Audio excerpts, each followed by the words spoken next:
It is May 5th, 2014, and I'd like to welcome you all to this special meeting of the Princeton Council for Code Review.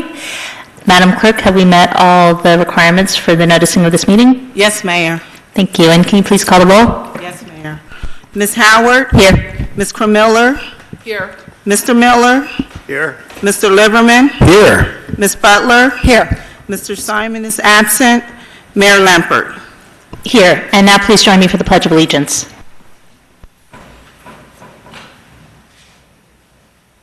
Pledge allegiance to the flag of the United States of America and to the republic for which it stands, one nation, under God, indivisible, with liberty and justice for all.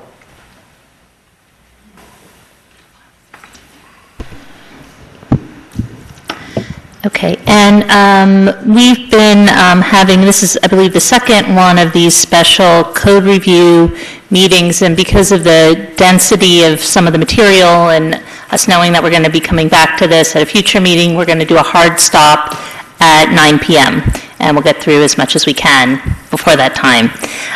First item on the agenda is comments from the public, and Stephanie Chorney. You're the one person who signed up, and if there's anybody else who'd like to speak, and this is for items that are not on the agenda.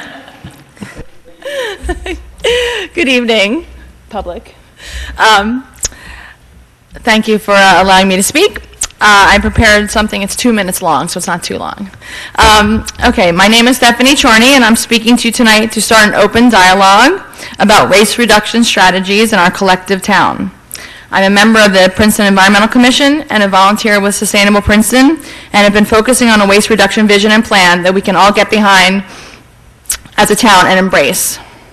I am chairing the Princeton Environmental Commission's Waste Subcommittee and co-chairing the Sustainable Princeton's Waste Committee. This is something I clearly feel very strongly about. I imagine that this is a topic near and dear to all of you as well, as the town spends millions of dollars each year sending our trash to the landfills, clearing yard waste off our streets and properties, recycling, and now composting. While the town is getting ready to apply for silver certification, there are many issues around waste reduction that still need to be addressed.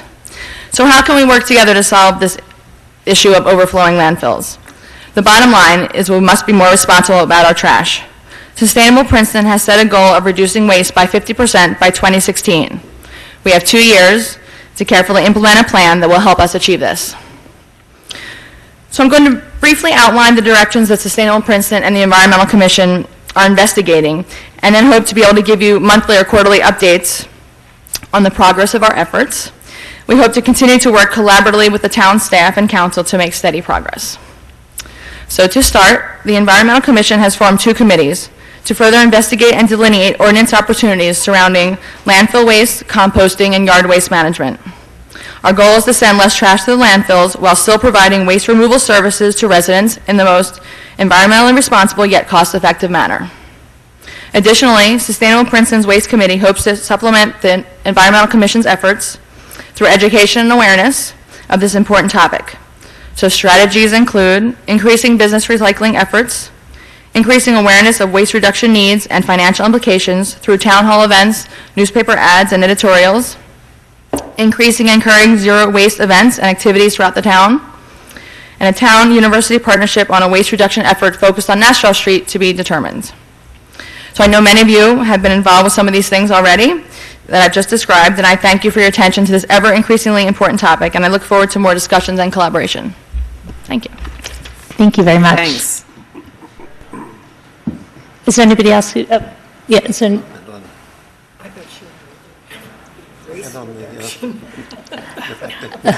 anybody else who would like to speak? Sorry, we were having an internal conversation up here. We switched. You might notice we have these water containers here. Thanks to Ms. Crumiller, we found these in Old Borough Hall, washed them off. So instead of our plastic water bottles, we now have the thermoses that we'll be using for water.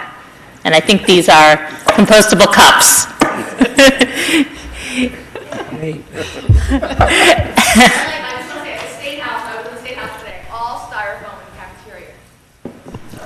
We will talk to our legislators about that too. Paul Driscoll, Harris Road.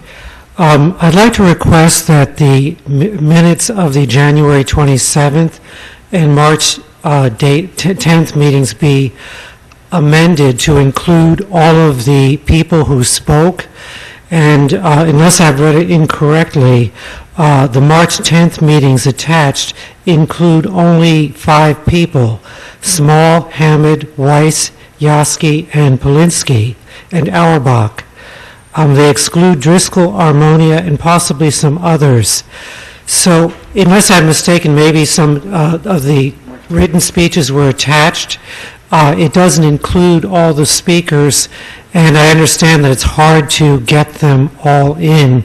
But for the record, I'd like to have them amended so that we have total transparency on the subject of demolition. Can you just remind me of the 2 dates? March 10th and January 27th.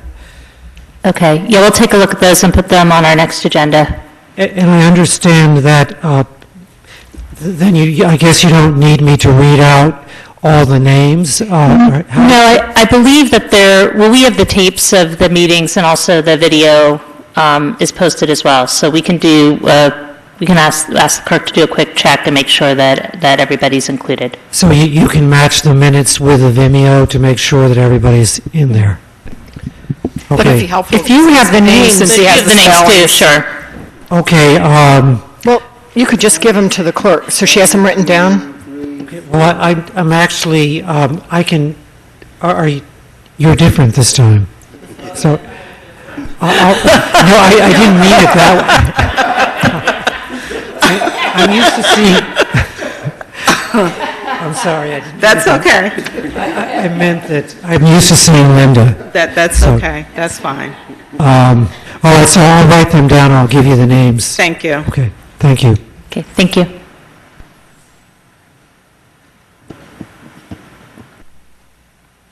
I don't have any complaints this evening. Linda Auerbach, 10 Lytle Street. Tonight I wish to remember the late, I wanted this in the record. Tonight I wish to remember the late Paul Sigmund, who passed away at age 85 on April 27th at Princeton Hospital.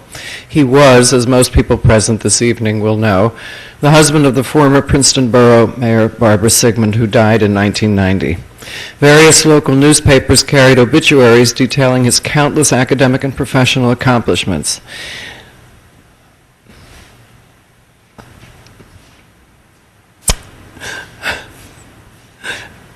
But I will always remember him for the splendid but unhistoric thing he did at 4:30 in the morning on May 21st, 2013 at Princeton Hospital.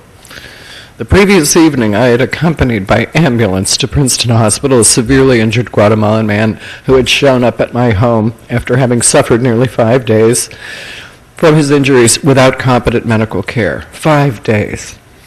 He had fallen 20 feet at work onto concrete and suffered multiple fractures. His boss owner took him unconscious to a nearby urgent care center, perhaps to avoid detection by the workers' comp insurance company. After spending 8 hours in the Princeton Hospital emergency room, and with 2 large rotator cuff tears somehow remaining undiagnosed until a week later, this poor man and I were sent to the waiting room and advised to call a taxi. Neither of us had sufficient cash to cover the $50 cab fare at 4:30 in the morning. Fortunately, I looked up at just the right moment and saw from the back a man vaguely familiar to me, a distance of 30 feet away. "Professor Sigmund," I shouted, "please help us." And knowing that he spoke Spanish, "Ayúdanos." He and the young man with him turned around to look. I explained the transportation problem and the pain my poor friend was in. Without a moment's hesitation, he didn't even know it was Princeton we needed to go to, he offered us a ride. He spoke to my friend and me animatedly in Spanish the whole trip. Never mind that it was 5 in the morning now, that he was 84 and himself exhausted, having just spent 8 or so hours in the emergency room himself. Not many people in Princeton or elsewhere would have done what Paul Sigmund did. After all, we were strangers. That old line from a streetcar named Desire about depending on the kindness of strangers. I would add to that the belief that kindness was no stranger to Paul Sigmund, even at his advanced age. I'd lay odds on his having been guilty of such benevolence and kindness throughout his life. My condolences to his family and friends. Thank you. Thank you very much. And if you give us those written comments, we can include the whole thing in the minutes if you'd like. Okay. Okay, thanks. Thank you. All right, thank you very much. I will submit a copy at some point. Okay, that'd be great. Is there anybody else who'd like to speak? Okay, seeing none, we'll close public comment and we'll move on to the first ordinance, and we're going to switch around the order. We'll do the first ordinance that's listed here, the Environmental Commission, and then we'll talk about the third one that's listed, the landscaper registration, just in case there's members of the Environmental Commission who are interested in that one too. Then we'll go through the rest in order.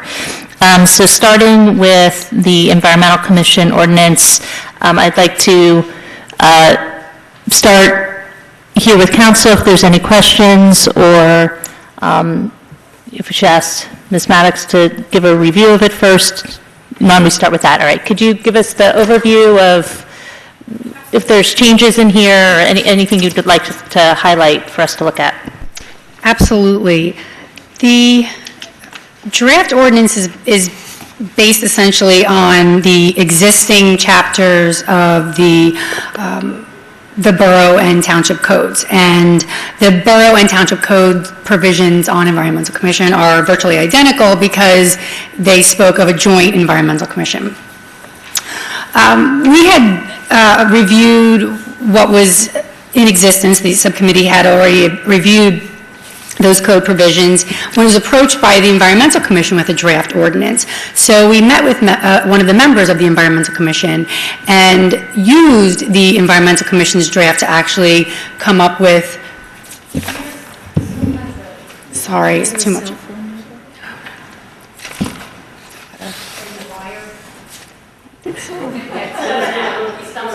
You stop squeaking, so that's better. Sorry, I had too much around the microphone. So we had used the Environmental Commission's ordinance to come up with the current draft. So I provided the council with a copy of a red line version, which actually compares the Environmental Commission's draft to the current draft. So in terms of the differences between what's existing on the books now and this new draft, they're very similar. The existing chapters on Environmental Commission talk about the purpose of the Environmental Commission. I actually have copies in case anyone wants to see the existing provisions. That might be helpful. Okay.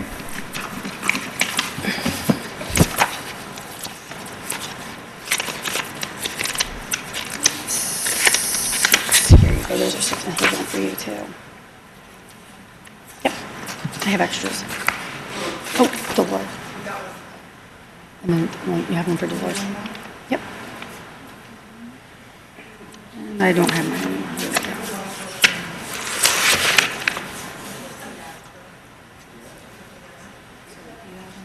Yes, I do. I think I have many copies. There. Oh, you're right. Okay, where's my current drafts?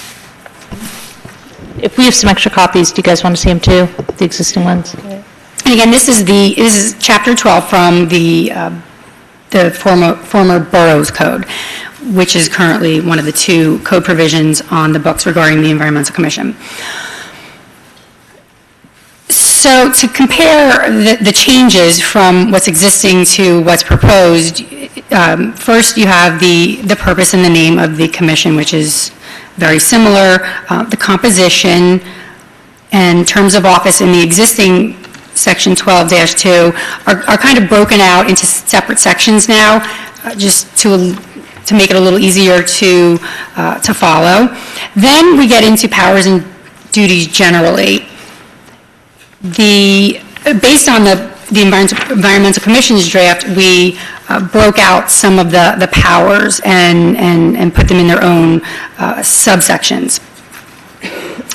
And other than that, the content is not very different. If anything, the new version of this ordinance spells out and breaks out some of the responsibility and authority a little bit in more detail than what was existing what is existing in the current code provision. Well, I feel like we might as well take the bull by the horns and address the thornier sections. Absolutely, okay, so, Right? well, absolutely, that was a general overview. Let's see here. Again, Let's see. Well, maybe, do you want to tell us which? I have a prepared statement. I'm happy that speak to you guys about it. That's fine. a good idea. Unless there's anybody from council who has some initial questions, then, all right, yeah, we'll open it up so Matt, come on up. Thanks. Matt Wasserman, Chair of the Environmental Commission. Well, first of all, thank you for allowing me to speak here for a few minutes. To that end, in terms of providing a draft ordinance, we did provide one a couple of months ago. The Environmental Commission actually believes that what you have in front of you is actually very different than what we provide than what we had asked for. And I think it has a lot to do with, in the business world, we call it the what's in the hows. If you look at the executive team, they come up with the what, this is our vision, this is our strategy, and then you ask the managers and the teams to go off and figure out the hows. And I figured, and what we believe is that what's been presented to you to vote on is you've taken the hows away from the Environmental Commission. You're not allowing us necessarily to do the type of work we'd like to do by forcing us to ask permission every time we wanted to do something, to tell us who we can and can't talk to, and those types of things. So maybe the best way to do this is just to kind of walk down the list, and what I can do is tell you where things where we disagree. So in the item, it's the under powers and duties generally. The commission, I think as you call it, 12.7E, the commission may review applications for development. The wording we used was the commission shall, and for us, there's a very big difference in that word. May definitely makes it feel as if it's your prerogative to have us look at it, and we feel it's the other way around. You know, Matthew, I remember that we, as a commission, decided that it was better to leave it as may, because we wanted the opportunity, we wanted the ability to, waive that requirement, and we thought that I thought that we had said that it shall advise at our discretion, not at yours. Pardon? We shall advise on our discretion, not at yours. What we don't want to have happen is council or planning board gets to say, well, we don't want the Environmental Commission to comment on this one. No. But I thought we as a commission, the Environmental Commission discussed this and said we would rather have, that shall imposes a requirement, and then and as I recall, the discussion was that if the Environmental Commission failed to review an application either by accident, or because they didn't have time, or that might cause problems for the application. That might cause trouble that we didn't want to give ourselves that burden. That's why I thought that we decided that it was going to be May. Yeah, but on this one, which was the old borough, or the one we were just handed, the old borough one, it does say the commission shall have the power. Right. So I think that it's... I guess shall have the power and may are right. the same, but we could change it to shall have the power. I think in Chapter 1 that we're going to be looking at later, we define shall and may. Okay. Right, So, shall and they're not the same. no, they're not. Shall have the power is similar to the word may, isn't it? That's the same, I would say. Shall have the power and may. I think of them as the same. So I'm not a linguistics major, but I would tell you that what the intent of our comment was that it was not at your discretion to determine whether or not we could or should comment on an application. Right, and If we don't missed want it- that discretion. We want the Environmental So Commission as long as to have in the that. wording that's clear, I think that's what we want. I can't sit here and tell you what the right vocabulary should be. Well, No, we agree. That's exactly, Okay. we wanted it to be Okay. the same. I would also, just to the code review committee too, say that if it's already language that's on the books that seems to be working okay, then it seems simpler to just leave it. It's not, Mayor, I'm sorry to interrupt, it's not. The red line shows the changes from the Environmental Commission's draft. That language is not on the books. Oh, because that's what, I'm just reading off what you just handed us. So where, Under 12-3, powers and duties generally, the commission shall have the power to study, make recommendations, maybe, but that's something, but that's concerning open space preservation, water resources management, okay, I see. I recall one of the reasons why we wanted to go ahead and provide draft language was because of a recent application where our role was questioned, since on the books it did not mention our ability to consult or to advise on development applications. My memory's a little hazy on this point, but when you're given an application to review, is there a time limit? Yes, we are always told by Planning Board, by Eileen, what date it's due. And it's usually in time for a SPRAB review or in time for, distribution to Planning Board members. What happens if the word "shall" is in there and you miss the deadline for review? Does that mean you've automatically waived the review? It's an excellent question, to be honest with you. Again, Well, I think that's my why intent wasn't to tell you. I mean, there are times when we're told when we're told at an environmental commission meeting that we have to have an application reviewed within a couple of weeks, and clearly that doesn't give us enough time to review and vote, and so sometimes we can't, right? And so that has to be allowed for. But again, our intent was just to say what we didn't want to have happen was it to be, hey, at your discretion, you can choose which applications we're allowed to review. That was all. Hold on, Ms. Howard's been waiting, just so we're not shutting out. Well, mainly because I'm further removed from this. Could you just explain briefly what problem we're trying to solve, maybe for somebody who hasn't been on you've referenced a problem in the past. Right. Yeah, could you walk through what problem we're trying to solve? So the problem so we have historically, for at least as long as I've been on the Environmental Commission, reviewed development applications from an environmental lens, right? We're asked, once an application is ready, we're told it is ready, we pick it up, we review it, and then we provide comment from an environmental perspective. And then we're told, and it has to be done by X date, right? In a recent application, it was Avalon Bay, that was actually, the fact that we actually made comment and that the Planning Board was taking under consideration was called into question by the applicant, because it did not lay out in our current ordinance that we had the right to make those types of comments. And so we wanted to make sure that in the ordinance that is being presented, right? That's really helpful. I will say, though, the municipal land use law does specifically say that whenever the Environmental Commission has prepared and submitted to the Planning Board and Board of Adjustment an index of the natural resources in the municipality, which I'm sure has been done, it says the Planning Board or Board of Adjustment shall make available to the Environmental Commission an informational copy of every application for development submitted to either board. Failure of the Planning Board or Board of Adjustment to make such informational copy available to the Environmental Commission shall not invalidate any hearing or proceeding. So as a matter of state statute, the Environmental Commission does have a right under the municipal land use law to receive a copy. There is that caveat that if the Planning Board or Zoning Board fails to do so, it doesn't invalidate the proceedings, but that's what the state law provides. So we can't change that. Well, it seems like we're going around and around, but I think everybody agrees for shall, I think. Why don't we just say shall have the power to? Because that takes care, that doesn't require it, but it does require it. No, shall have the power Oh, to. shall have the power. Or shall at its discretion. I think shall have the power to it's in other language in. It copies the other language.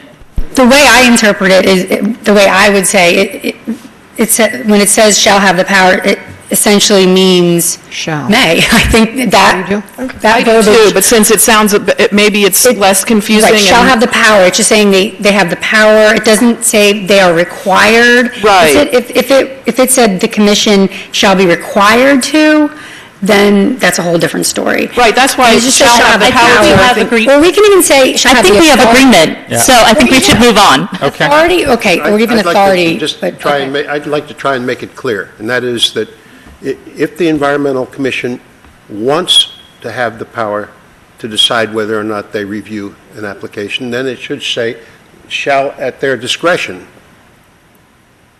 I think that's fair. At the commission's discretion, that's even Which more means clear. they can then waive it. Yeah. Yep. Thank you. Correct? Correct. D. Okay, so we're good there. Correct. What's one of the next one on our draft was 2 paragraphs later, which has been omitted from, I believe, your version, which starts, "The Commission shall have the power to enter into partnerships and agreements with nonprofit organizations, businesses, educational institutes, etc." And that has been omitted from the version that you have before you. Again, I mean, we work, constantly with Sustainable Princeton, with the Watershed, with, various organizations. To not be able to do that at our discretion just seems like you've kind of handcuffed us. What do you mean by an agreement here? Excuse me? It says enter into partnerships and agreements. So what would an agreement look like? The Watershed recently, we agreed to sponsor their cleanup of the DNR Canal up on Alexander, Street, on Alexander Road. We haven't had any long, complicated agreements to even consider up till now, but I guess another one might be if we were to do another environmental resource inventory, right? Where there'd probably be some type of a contract agreement, et cetera, that we'd want to begin discussing with. Now, something I'm sure of that magnitude, we'd want to come before. We'd probably have to come before council because it would probably cost more than we have in our budget. But under the kind of parameters of we're an environmental commission with a $2,000 budget, it makes little sense to me to handcuff us even. I don't see us getting into any funny business with a $2,000 budget. By allowing us to work with partners and volunteers who want to do nothing more than help us as a town kind of move the peanut forward from an environmental perspective, right? And for us to, since we only meet once a month, for us to come up with an idea, have to get here in front of council, hopefully get it on the council, and then come back and potentially lose 2 or 3 months, it just doesn't seem to make any sense. Can I ask a question? Do we have any commission that has the right to sign agreements on behalf of the town? Are there any commissions that we have? No. I don't think any. No, as a matter of state law, the commission. Yeah, I don't think it's just you guys. I really think there's no commissions that are allowed to sign any agreements on behalf of the town. I just couldn't see how that would happen. No, because the powers of the commission are established by state law, and nothing in there enables the commission. So I don't think it's just like an autonomous body like the Board of Trustees of the library, that body is authorized by state law to enter into agreements and to make purchases, but this body is not authorized by state law to do so. It has to do it through the municipality. But I don't know if this helps, but I can help explain maybe the distinctions. To the extent that the commission wants to work with and use as resources these other organizations, it has full authority to do so. But when you come to a formal agreement or partnership that binds the municipality in any way, then it has to get the council's approval because it's the council that the commission represents, and the Environmental Commission is acting on behalf of the council. Can we put that wording in then? Because I think that would meet our needs. The impression we got was that Sustainable Princeton or the Watershed were to come and say, hey, we'd like you to help with the cleanup, or we'd like to do this. We'd like you to kind of help us do with recycling at Community University. We couldn't do it. Without first coming to council. I think only if you're having a written contract with them. I think that's why you'd need the language in here. Well, what I was saying was just studying. I was saying studying and using organizations as resources. I didn't, correct me if I'm wrong, I don't think I said engage in certain activities, like sponsor events or represent the municipality, such as going to an event and saying, we are the Environmental Commission of Princeton, and we are representing the municipality. Come talk to us and see what we have to say, but we are the face of the municipality at this event. I think that would have to get approved by someone at the municipal level, because in that respect, the Environmental Commission is speaking on behalf of the municipality in respect to something that's not in the state law. There are certain things that the Environmental Commission can do by virtue of state law. Everything else is advisory and has to be based on recommendations to the appropriate body. So for instance, the state law does say that the Environmental Commission can publish its own maps and books and things like that. It doesn't have to get, as long as it is using the funds that's been appropriated to it, it doesn't have to get the council's approval or anyone else's approval, except with respect to the appropriations and spending money. And there are several other provisions similar to that, but the main power, one of the main powers of the Environmental Commission is the power to study and make recommendations. Engaging in activities, those things have to be reviewed, I think, on a case-by-case basis in many respects. Ms. Howard and then Ms. Cormier? And I think we're maybe on the same page. I would just worry that we're handcuffing the ability of the Commission to do a lot of its work, which is educational and outreach. And I'm thinking, I'm not as familiar with the Environmental Commission, but the Human Services Commission just 2 weeks ago partnered, and I think we used the word partnered, with the YWCA on their stand against racism. And so it was the YWCA, and I just found it online, in partnership with the Princeton Human Services Commission. So hopefully we weren't doing anything wrong. And it was part of amplifying the message of the Human Services Commission is partnering with natural outside groups to further that message. And when you think about having a $2,000 budget, you need those kind of partnerships to get your message out. So it would seem to me that partnerships in and of themselves are not only okay, but we want to encourage them. And is there a distinction between partnerships and maybe agreements? Is that what worries us? That's what worries me. But I mean, to host a partner and host an information session at the library, all of those things we would hate to create a layer of bureaucracy to get approval to do that. Human Services partnered with the Princeton Hospital on the Obamacare information session. That is another thing I would think we'd want to allow. Those are the kind of things we are currently allowing. Right. I mean, we discussed this in the subcommittee that right now there are partnerships going on, but I don't know if the Human Services Commission statute says anything about it. And so I think that the PEC wanted to make it more clear, but it wasn't, that was one that I was struggling with because I do know that these other, we do it already. Well, the Environmental Commission, there is a staff, so I don't know if that had anything to do with any of the staff members getting involved in that, if it was done by virtue of Human Services. Okay, so it may have been done not just with the advisory body, it may have been done at a different level. I don't know, I'm just throwing it out there. But at this event, I'll be honest, we all came in, members of the commission and myself, we all spoke at this public event. But I think that there's a difference. You were there too? I was there too. I think that there is a difference from what I'm saying. The partnerships, I think, are totally fine. I'm saying signing formal agreements, legal agreements that bind the municipality anyway. Those partnerships that you mentioned, there are no legal agreements signed that bind anyone. And so our intent is not to sign on behalf of the municipality. Our intent is, we're not always experts as well. If let's say we're doing a review of an application, and there may be a question about, flora, fauna, something that maybe we're not expert in at the time, we feel like we should be able to, seek out that, that advice or, expert advice from somebody, in the public or, in the private sector. We want to be able to do that. Absolutely, and the ordinance actually does say that the commission has the authority to conduct research and to study. I mean, that's one of the biggest aspects of the resource that is the Environmental Commission, that it can conduct research, and it actually says the commission shall have the power to study. Right, and even here in the paragraph that we have, it even says it's the partnerships and agreements for the purpose of achieving its environmental goals.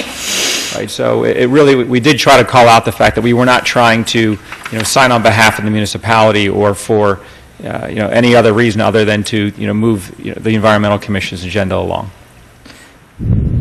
And again, I know wording's important, and again, here we want to make sure that we're able to do those things I just mentioned, and if the wording needs to be changed in order for us to, agree that as said in that way, we're all in alignment, then I would look to someone better than me to write that. I think part of it is that there's a balance, right? It's like we don't want to put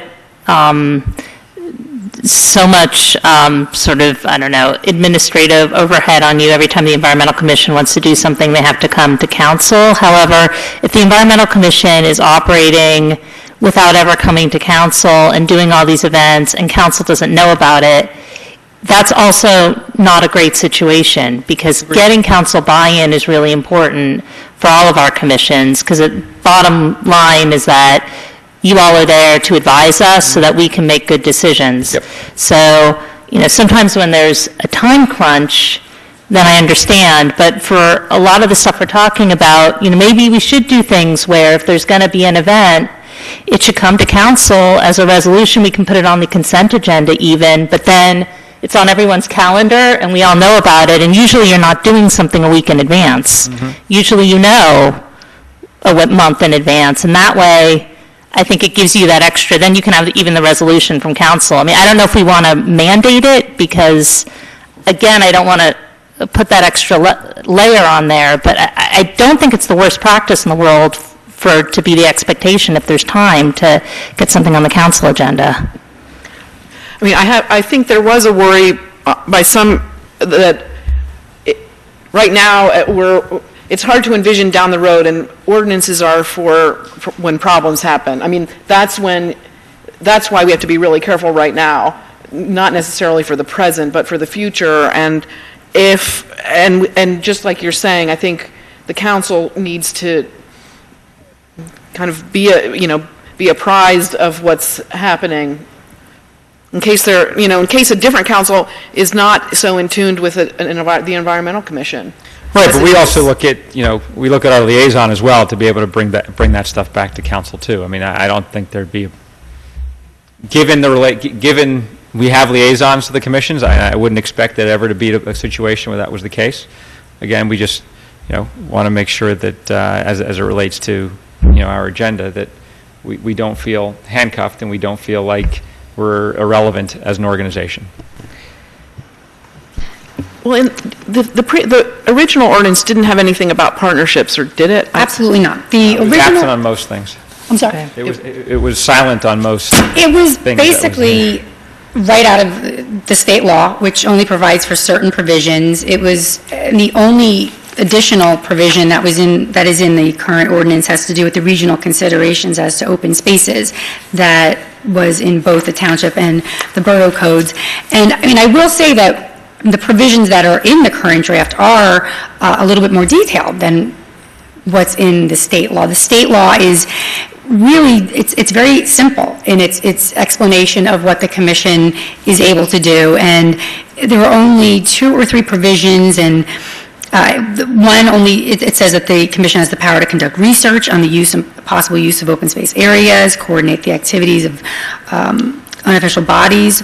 Actually, that might be helpful. That's in the state law, and that is a provision that's in the ordinance. And it says you may coordinate the activities of unofficial bodies organized for similar purposes. That's on the books, and that might be a provision that you can use now to accomplish some of your goals. So could we add that? Yeah, that's in our Right. Yes, it's in the statute. But what I saw that, and I was thinking about it in terms of this issue, but what does that mean? I thought it almost sounded as if they could coordinate with volunteers, because it says unofficial organizations. That's right?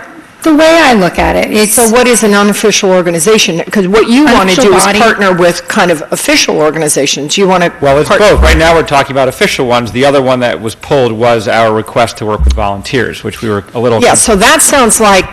The volunteers. Volunteers is well within your purview, according to the state statute. Sorry. What I might recommend for this one is, given that this is not just an environmental commission issue, that I think it overlaps with pedestrian bike committee, with human services, with a lot of our boards and commissions, that we go back to the boards and commissions and committees handbook and have some language in there that really specifies what the protocol should be for events and for partnerships, so that instead of every time we have one of these, we're working on the same language, we have something that's more universal. And to not include it in this, but to include it in that handbook instead. Would that I think that suit makes your sense. needs? I mean, I think because, I think that most of what we are asking for would be very relevant to your other commissions. That makes Okay, sense. Right, okay. but we are going to leave the part about that they can't enter into agreements. What? That was not in there to begin with. You want to put it back in. So we will not put it back in. So, okay, we'll just... We'll put that in the handbook, too. It sounds like we'll leave it silent, but encourage through your liaison you to continue your important work and to keep the council appraised, right? Right, and then we have the wording from the municipal land use law that suggests that we actually can work with organizations that meet the environmental agenda. This is actually this should be It's in this It's ordinance? in the Environmental Commission statute, and I believe I don't think it was incorporated. I believe what we did was we added all the statutory language and then added upon that, so... Yes, the commission under B shall have the power to conduct research into the use and possible... Yes, it's right out of the statute. Okay, sorry. It's 12-7B. The commission shall have the power to conduct research into the use and possible use of the open land areas of the municipality and may coordinate the activities of unofficial bodies organized for similar purposes. But it only speaks to open land areas. Yeah. That's the... Right. Does you the have statute- 12.7F, which speaks Right. to upon council's approval, we can develop and participate in programs and activities and those types of things, which we weren't happy with either. Again, it tells us, okay, Watershed, you want us to work with you, sorry, we have to go ask council's approval first, which seemed, again, didn't seem to be appropriate. But it really depends what type of work you're looking for. Well, all of this speaks to moving the Environmental Commission's agenda forward, right? This isn't about the municipality or other municipal work, right? This is about what we were tasked to do, right? And it feels like we're being tasked to be an Environmental Commission, to be a steward of the environment, but then being told, well, but wait a second, there's this big inference that you really can't do anything unless we say so. And honestly, there's not many people who are going to sign up to be on a commission where they feel like they can't really do what they thought they were being tasked to do. But what you're tasked to do is to study and make recommendations, and in some instances take action without municipal approval, but it's very limited instances. It's really a policy, it's an advisory body, and a body whose goal is to make recommendations. Completely agree. But sometimes, I guess what we're saying is to make those recommendations, sometimes we actually have to go out and partner with people or do things or talk to people, hire somebody, and that type of stuff. Right, to make recommendations, In order to make a recommendation. Right, that connotes studying and researching to me, and not necessarily going out and engaging in an activity with another group. That's not necessary to provide a recommendation. That's the kind of activity where it's purely advisory, and you really have to get the council's approval before you can go ahead and do that. The studying and the research and looking for resources and all the background information. So the example of, a couple years ago when we took it upon ourselves to try to ensure that there was recycling happening at Community University, is that something we should have come to the council first in order to do? I mean, those are the types of things that we want to just... I think it wouldn't have been a bad idea. I think I probably was liaison then, and I probably should have suggested that it come to council, but I think had it come to council and the Environmental Commission said, we're concerned because there's no recycling at Community University, it wouldn't have been a bad thing to get that moving. So as the advisory body, it's like the council has, when things come here and it's the word of council, I think it has a certain power to it that is helpful. So, I mean, I guess I'm trying to make a big distinction between the research and the studying that the Environmental Commission engages in, and that is, in my opinion, really what the Environmental Commission is supposed to be doing, and that's really what the statutes support, that is the main goal of having the Environmental Commission. And there are certain instances where the Environmental Commission can take action on its own, but those are strictly limited to what is permitted in the state statute. The state statute really speaks to this, and I believe it's abundantly clear.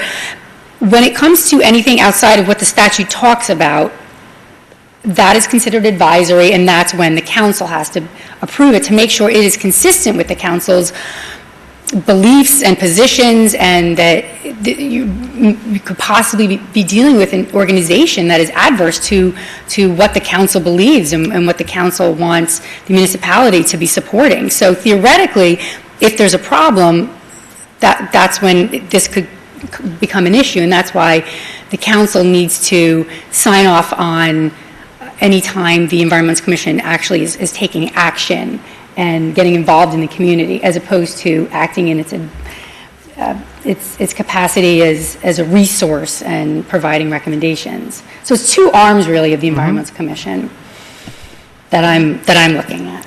Okay. I don't want to, I don't want Matt to feel like we're handicapping you. We really aren't. I know that word came up a couple of times, and I know you mentioned that it's harder for people to want to join a commission if they feel that they're handicapped or they're not allowed to do what they want to. That's not it at all. And it's really what it is. It's just that there has to be some kind of, and I hate to use the word protection, but something like that for the town. Because, I know you and you're a great guy, and I'm sure you're going to do a great thing, but what if we had someone else that was not Matt there, and they went going off, the deep end? We would be in major trouble. So that's why these oversights, they're nothing negative about the Environmental Commission or about you. It's just that, our responsibility as elected officials is to look at the whole picture. Sure. And I think what we're trying to do is look at the whole picture with all the commissions.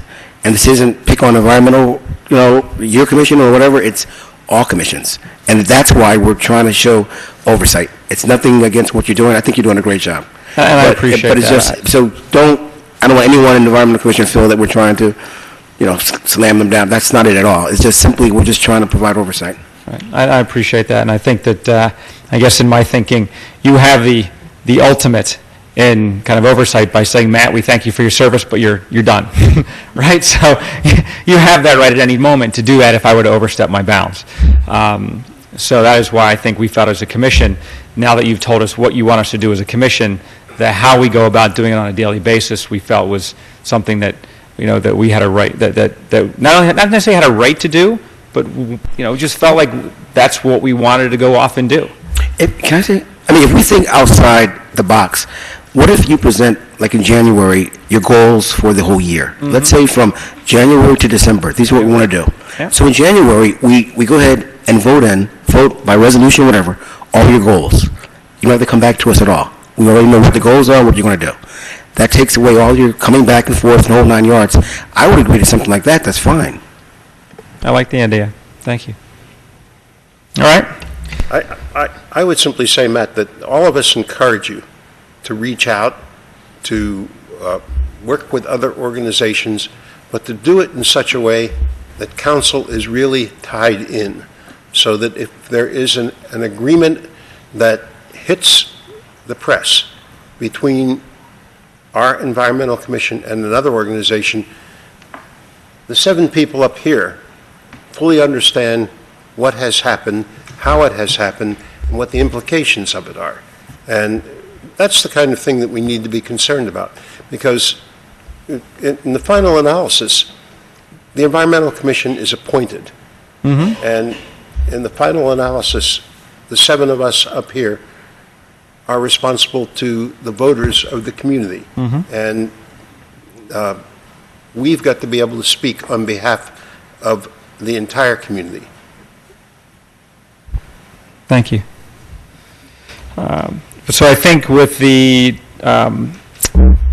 suggestion that we look at the rest of these as part of the overall commission handbook, I think I think that's all of the difference. I think that would cover all the other differences that we had. And we can identify a procedure or just some guidelines as to how you can get involved and what you can do and what you can't, not what you can't do, but what you can do, and maybe how to go about getting certain approvals for certain things. And okay. And maybe we can have the suggestion, you can have the suggestion that in January, when it comes time for all the appointments to be made, also once the commission is formed, that it come up with its goals and identify to the specificity that it can the projects and activities it wants to engage in for as much time as it can provide, so it doesn't have to come back.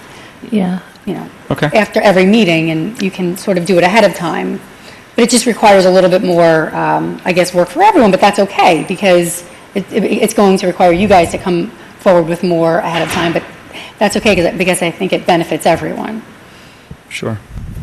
And then I guess the last thing I forgot to mention or ask, on the previous one that we talked about with regards to advising the planning board, and this may have to go in the planning board ordinance versus the commission, is just the timeliness of the notice that we get, just making sure that, again, sometimes we're told, like, within a month, within the month that it's due, that that an application is ready and needs to be commented on, and really it doesn't provide the environmental commission enough time and to do adequate due diligence on applications. So yeah, I was wondering about that, how we can ensure that it's as fast as possible. As soon as the application's filed, Matthew gets notice, or the chair gets notice. I don't know that we've ever been not told about it once it's been filed or once it's been ready. It just seems like sometimes, it's what the note we'll get is, hey, this was just completed. It's the 5th, and oh, by the way, they're looking at it on the 17th, and the next environmental commission is until the 24th, right? So How does SPRAB handle that? What's the notification for SPRAB? Because maybe we just do a parallel. I thought it was parallel, but that's what I was. Then maybe they meet more frequently. I'm not sure, but I think it would be more appropriate in the land use code, just because that's where there's a discussion about this procedure. Okay. So it's something that I can give a call over to the planning board attorney who's helping draft these, and see what can be done to, I don't know if it can, but what can be done to add Ms. language. Bella? Just to be clear, so you would get all of the plans, and it's completely at your discretion or the discretion of the Environmental Commission as to whether you want to weigh in on them or not? Which is what we do today. Right. The interesting thing about what we put forth to you was nothing more than what we do today. We enter into agreements with Sustainable Princeton, right? We do so, we look at applications. All we were trying to do was codify what we've been doing for years. Right, and we didn't feel like we were trying to do a power grab or anything like that. It just. And I have another question. So in the cases where you don't feel you've had adequate time to review them, then what do you do? Either in cases where we don't have adequate time to review them, or in cases where we just don't feel like we need to comment, we let the planning board administrator know. We'll let Eileen know. Okay. This happens with traffic and transportation. I've seen this happen as well, where they're asked to weigh in on something kind of at the last minute and without adequate time, or to do the research. But or even to have the meeting to be able to say this represents the PEC, right? I can have my subcommittee say these are our comments, but it's not going to represent the official PEC, vote. So.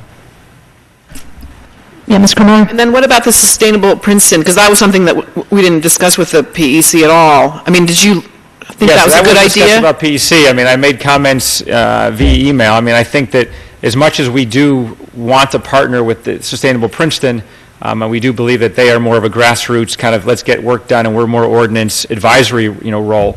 I think it may set a dangerous precedent, because it just feels to me that any other than nonprofit that may claim to be environmental in any way, shape, or form may feel like they have a right to a seat at the table of the Environmental Commission, which I think is probably not something we want to do. Well, one reason that we thought it was appropriate is because we fund some of Sustainable Princeton as a municipality, don't we? And so we provide them space. You fund it, but they are their own separate 501c3 entity, of which you donate money to them, or grant money to them.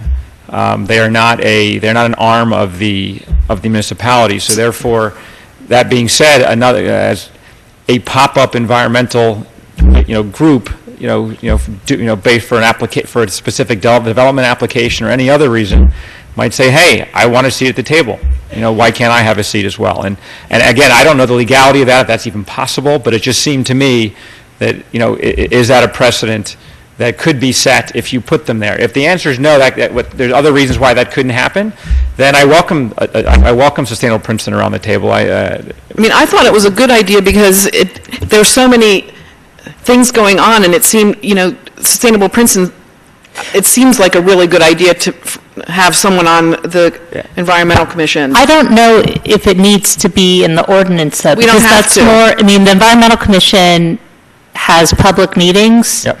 And if Sustainable Princeton wants to send somebody, which they do, to all the Environmental Commission meetings, that's really up to Sustainable Princeton, and they can be there. It's just like I don't think there's ever a closed session for the Environmental Commission, but for whatever reason there's was, and then they maybe wouldn't be there for that. But it seemed to me like it would be, I feel like it would be a little bit better integrated if they were there, but I don't want to, if the Environmental Commission doesn't want it, then... Again, I would welcome Sustainable Princeton around the table. For me, it was the precedent that I was setting with regards to any other environmental organization that then said, why can't I have a seat at the Princeton Environmental Commission?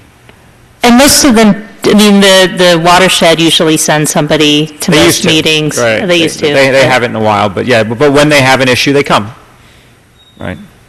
I wouldn't be concerned about the precedent because of the Sustainable Princeton is a little bit more unique because of the way it was established, and also because it does receive funding from the municipality. And we thought of it like it was similar to Corner House, and the Corner House board is an advisory board, and it has a member of the Corner House Foundation, which is a private organization, sitting on its board. And we likened it to that, and that's where we came up with this. So, like I said, I think I'd welcome Sustainable Princeton on the around the table. I think Stephanie would agree with me that it would definitely help with the integration of the things that we're trying to do. And if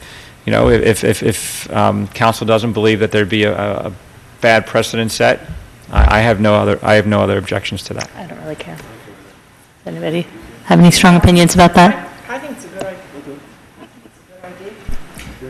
All right. Okay. Well, it solves to a certain extent some of your issue with being able to partner, because Sustainable Princeton could enter into a partnership, right, as their own 501c3. They could enter into that, and you're sort of piggybacking a little bit, if somebody's on the board.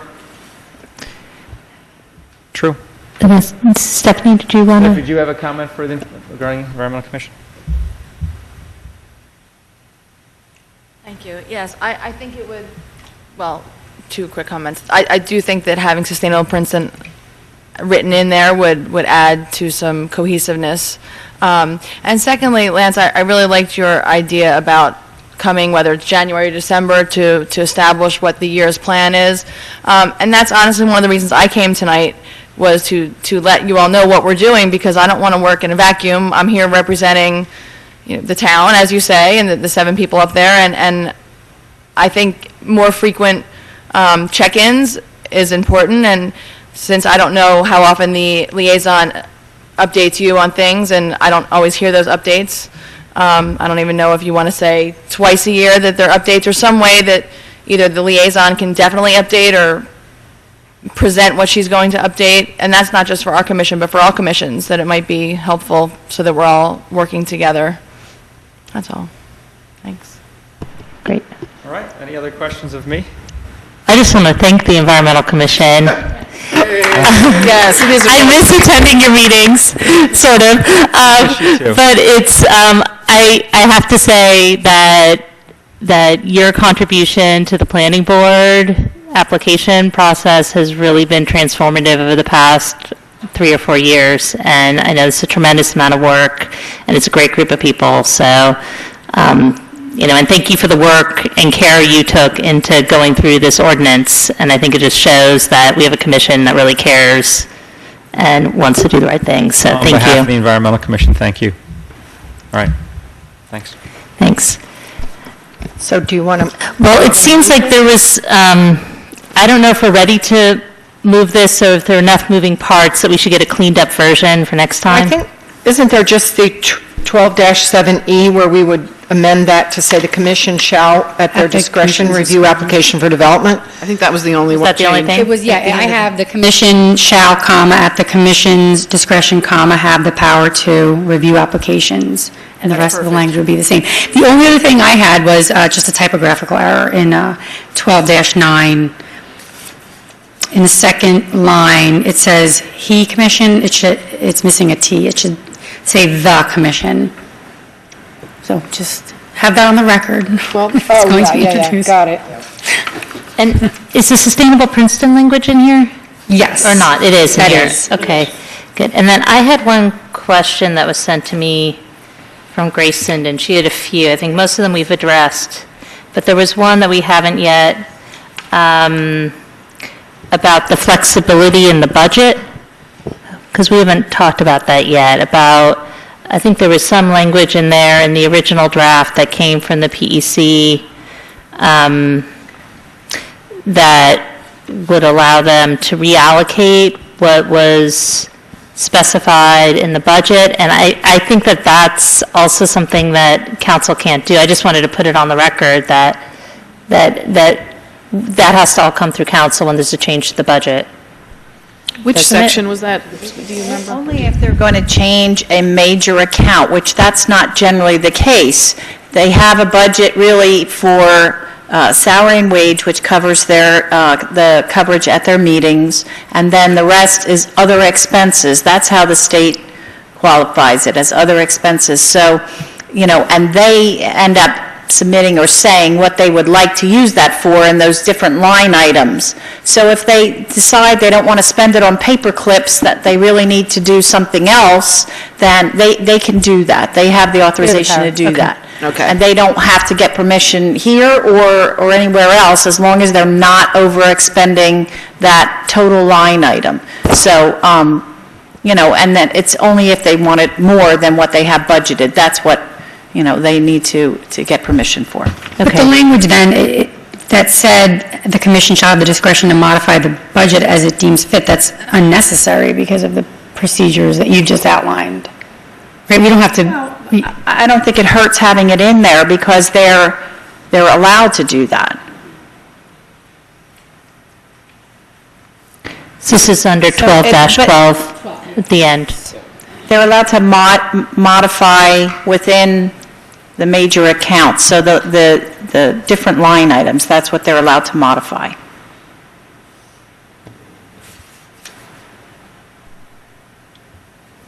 So can we make a motion with the necessary corrections that you mentioned?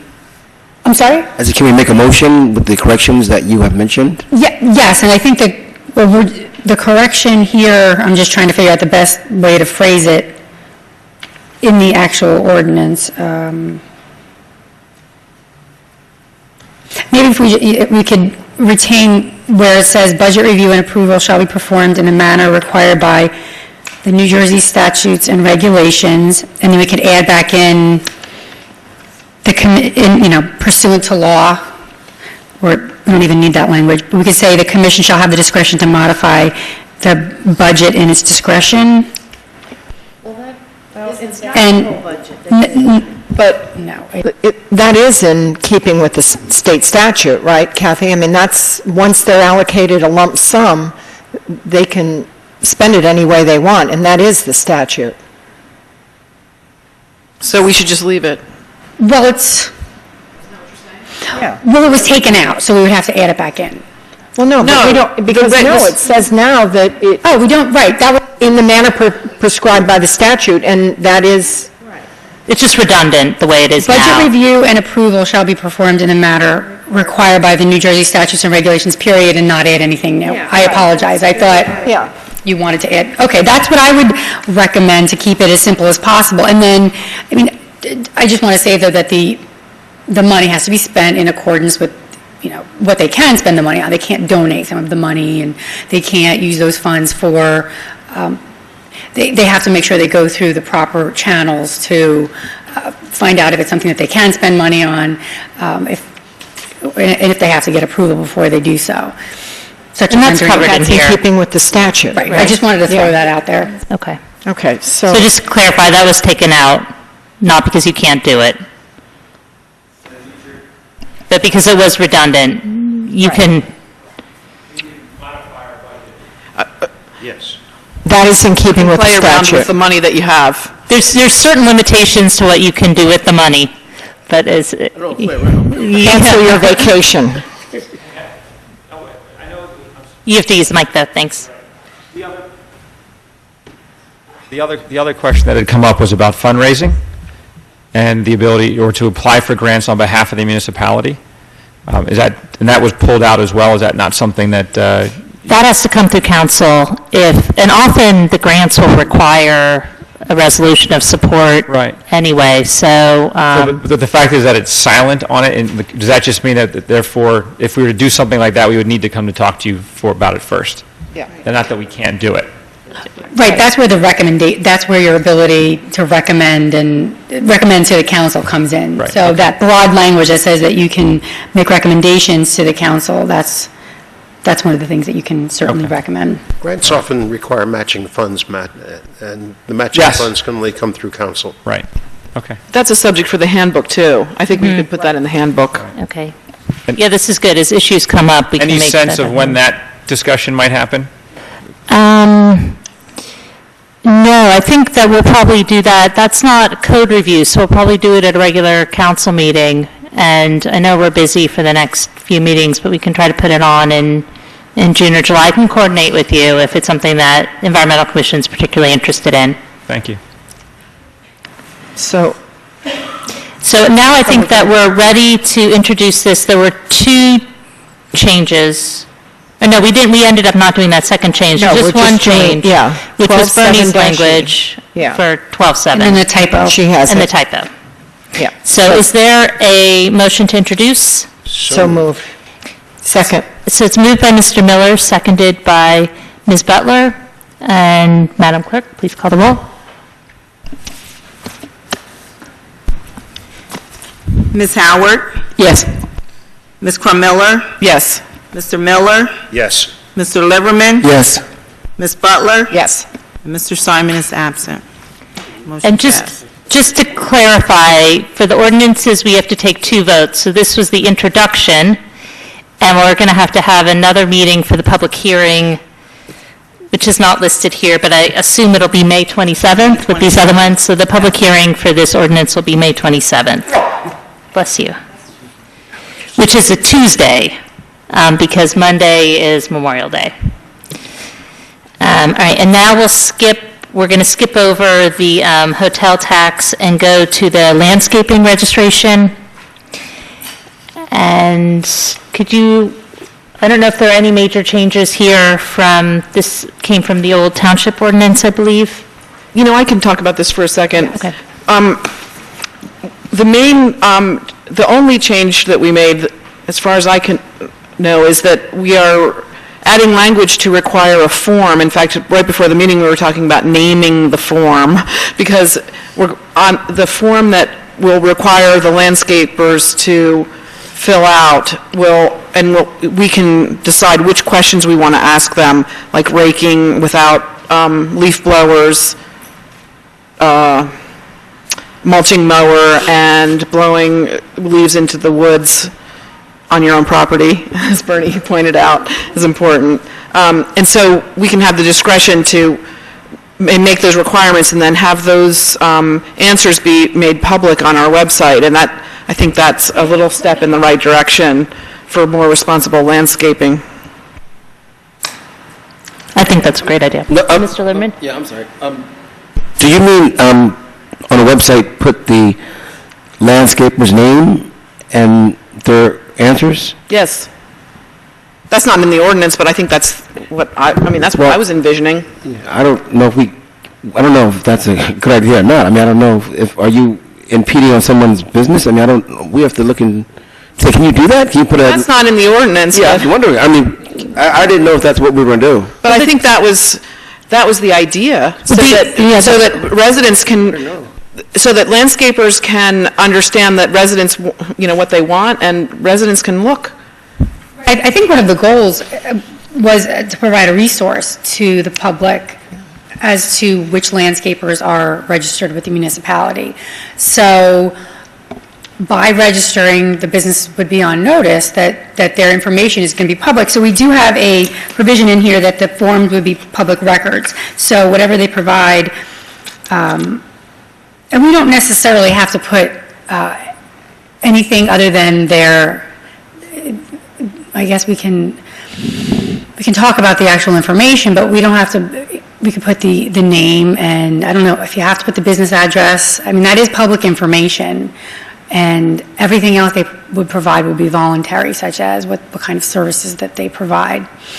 Right, everything would be voluntary. All the answers, they wouldn't have to answer. Right, they could just put I'm just saying that the way that Councilwoman Quinlan was saying, it just seemed like if someone had a mower that mulched and someone that didn't have a mower that mulched, that would be put on the website. Yeah. And I don't, and then if someone had someone to rake and not use any leaf blowers, then that would be put on the website. I'm just wondering if down the road we're going to get in trouble in impeding on someone's right to conduct business. I understand. I think that, to me, it would be perfect to say that this company is environmentally friendly, and this company may not be. But to put the specifics the way we're going to do it seems like we're creating a monster here. I mean, I think the issue here is that this is a right, not a privilege, to get to register. So, Lisa, isn't it true that we can impose this upon the? Well, I don't think we're actually requiring them to provide anything other than the fact that they're their name and the basic information about the business. Beyond that, we can couch it on the form itself as, please provide what other services your company may provide. So they would be voluntarily providing the rest of that information. So they can choose not to provide it, whereas stated on the form, whereas they actually do render those services. So the onus would really be on the resident to contact the companies it was interested in contacting. And the idea would also just to be to provide the information to the public, as much information as can be provided. And again, it's being provided by the actual business owner as opposed to the municipality. All the municipality is doing is essentially linking to the form. The intention, I think, was to be a carrot. So it would, and maybe to Mr. Liverman's point, instead of making somebody say, no, they don't provide a service, it would just be positive. So if you're Joe's Landscaping Service, you could say, I build leaf corrals, I do mulching mowers, and if you're Lance's Landscaping Service, you could just be silent on the services you provide. You do it with a smile. I think the idea was to have like a way to help those companies that are doing it, to let from the town to say, these are services that we are trying to encourage you to provide to our residents. So that's the intention. Yeah, that's fine. Okay. Absolutely, we would do it in a way that protects the interests of the businesses as well. Even if businesses could possibly even put their own website link only if they have a link to their website on their form, and they can leave it at that. So I guess they can choose how they want to get their information out there. But it's also provided, and we do say it in the ordinance, that it's provided for informational purposes, and it's not any kind of a guarantee. And for noise issues, that wouldn't be covered under here, that would be under the noise ordinance. Correct. I know that I've gotten questions about leaf blowers and... That's absolutely, Mayor, and that's something we're working on the noise ordinance now, so it's something that we can definitely check into to ensure that it's being covered to the I know the Board of Health is very interested. Maybe I can follow up with you all on the noise ordinance issues and both the decibel levels and the timing. Yeah. Right, because I think a leaf blower ordinance was something that we're here to reconcile the ordinances, and that's, that would, introducing an ordinance that concerning leaf blowers was just outside But I also think it would be appropriately handled under the noise ordinance. So there's one source for all issues concerning noise. And I know in peddling and soliciting, we made references to the noise ordinances. So we'll look at, I think everyone is concerned about leaf blower noise, so we'll do what we can in the leaf blower ordinance. The decibel level is covered in the noise ordinance, so that would cover leaf blowers. Are there any other questions about this ordinance? And definitely, please. I was glad to hear that Human Services is handling wage theft claims. I didn't know that until this month, because I receive, I just translate free of charge for people, and I get no fewer than 4 people a week coming to me on average, largely to do with landscaping companies, not just fly-by-night Latino ones, but American ones. And my question is, considering the amount of time that is spent pursuing these wage claims by Human Services, number one, how are you going to enforce that all companies doing work in Princeton, whether they're legal or illegal, and many of the legal ones hire undocumented workers, how do you enforce that these companies are registering? And I have a heck of a time, by the way, trying to track down, because some of the guys are clever enough, the undocumented people I translate for, to get a business card from these businesses. And again, these are American-owned, the ones I'm talking about. But you can never reach them. You'd have to belong to Interpol or something. Seriously, how? I know that this is largely also an environmental issue. You want to have conformance with the method of disposal of the waste materials. The secondary issue is you exempt, where is it here, home improvement contractors who use, it says home improvement, where are we, section 10C-5, exemption of home improvement contractors. Section A, home improvement contractors registered pursuant to blah, blah, blah, on or after December 31st, 2005, shall not be required to register with the municipality as set forth in this chapter. What if they've never registered? And is there a list available of the ones who have registered? Could you tell me where I could obtain such a list? For the home improvement contractors? Mm-hmm. I believe you... And the landscaping contractors. You may be able to go on the state's website. I don't know if they've listed all these out, because if anyone has a list, it would be the state. Ms. Howard? May I ask why the home improvement contractors are exempted, since they employ landscapers? I believe this was from the original ordinance, and I believe it had to do with an issue of preemption and a concern that the local ordinance wasn't infringing upon any area that the state was already addressing. But beyond that, I haven't looked at that statute recently, so I can't say for sure.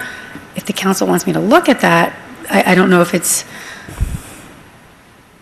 The reason I bring it up is Mr. Liverman, or maybe I'm mistaken about this, someone had stated that we don't want to, make public, whatever, the address, maybe the telephone number, etc. I think they should be made public.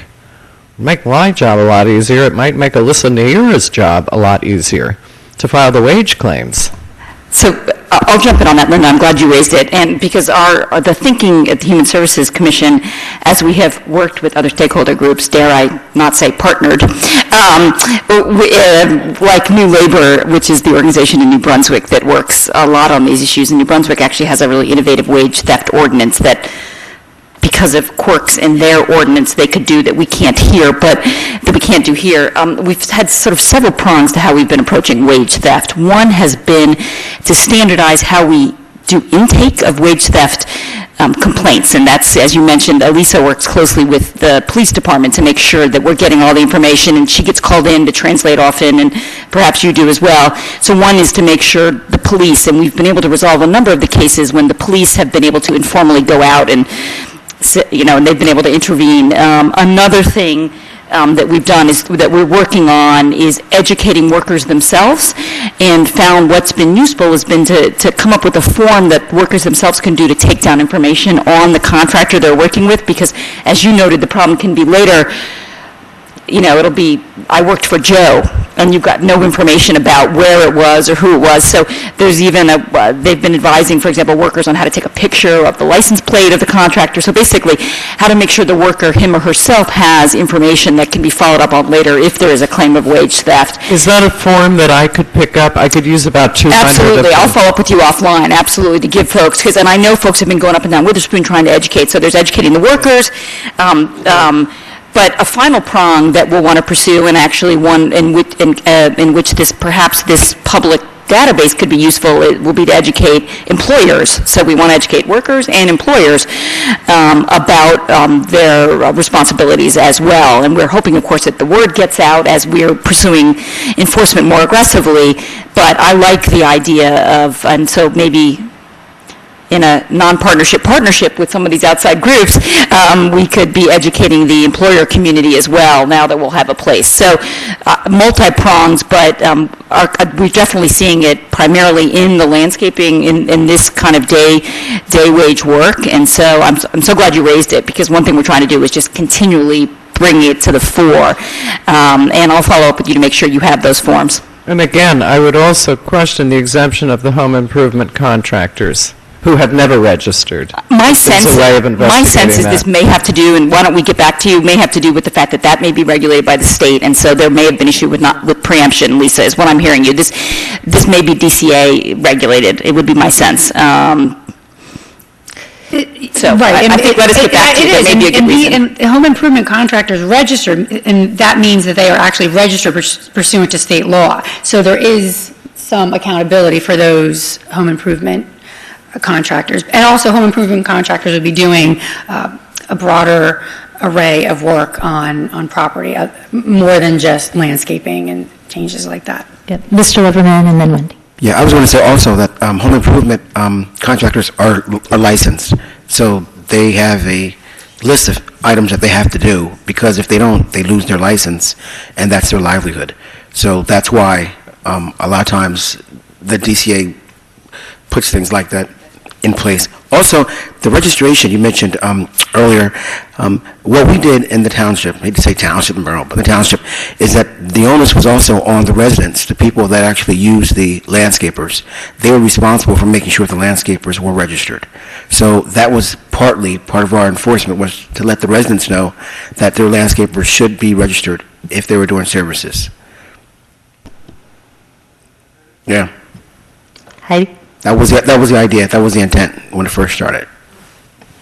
Hi, I'm Heidi Fichtenbaum, 38 Carnahan Place. I've been actually, on behalf of the PEC, reviewing each of the ordinances as they come up, and including this landscaping ordinance was one of the thoughts that came out of the PEC was to tag on to what you were saying, Heather, about education.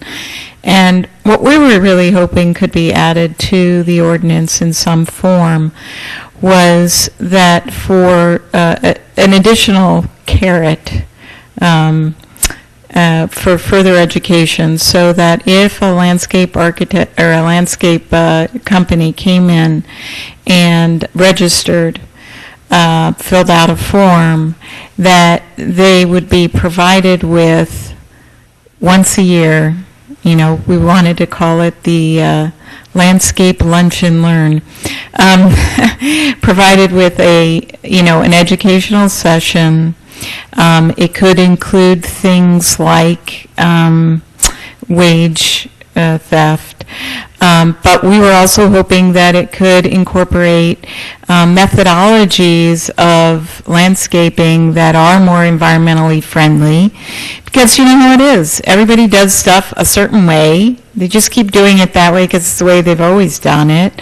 They're not that aware that there are these other ways of doing it and that we're really trying to encourage it.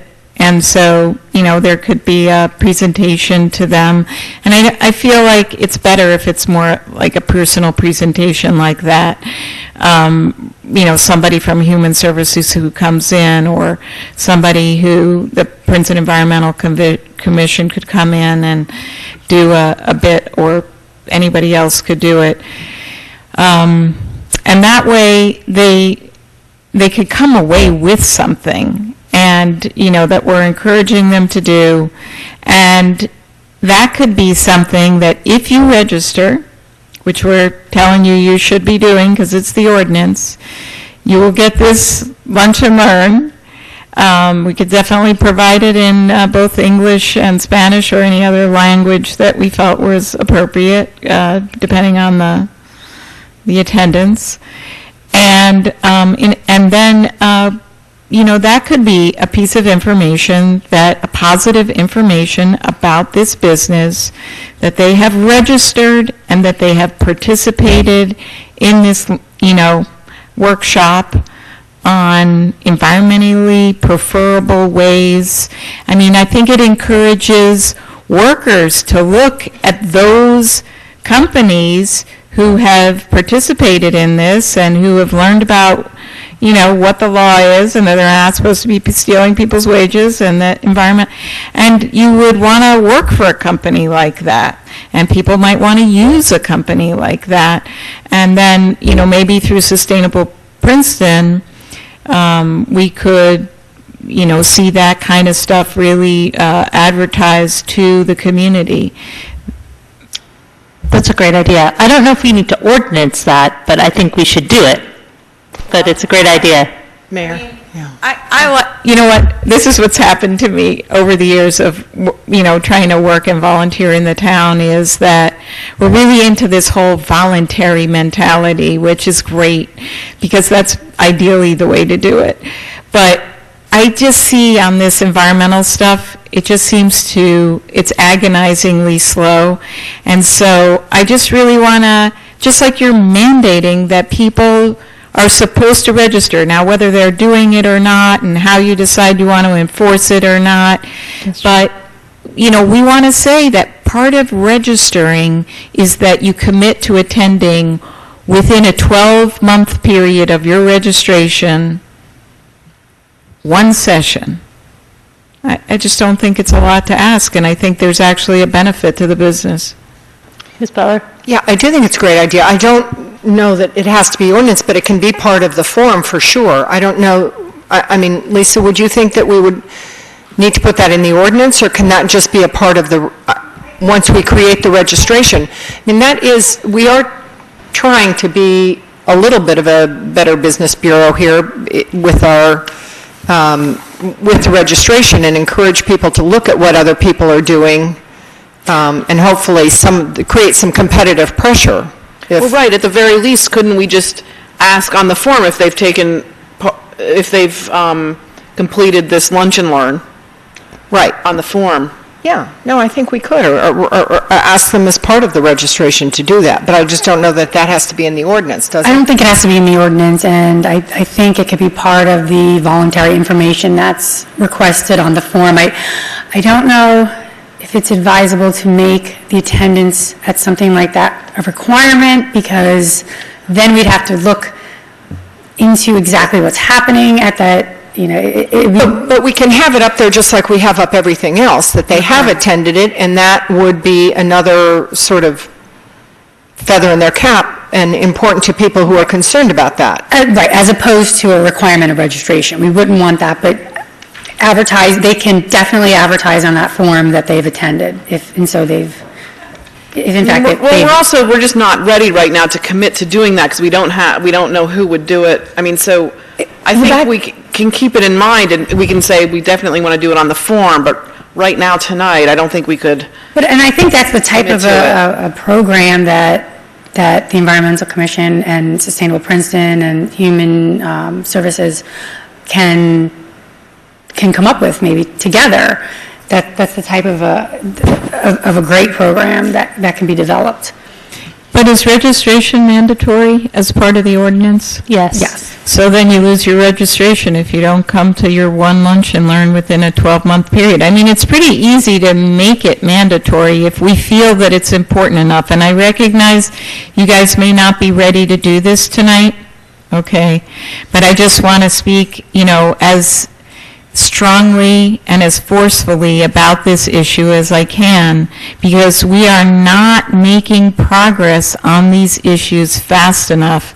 And, I know I don't need to tell you that our climate is, dissolving in front of our eyes.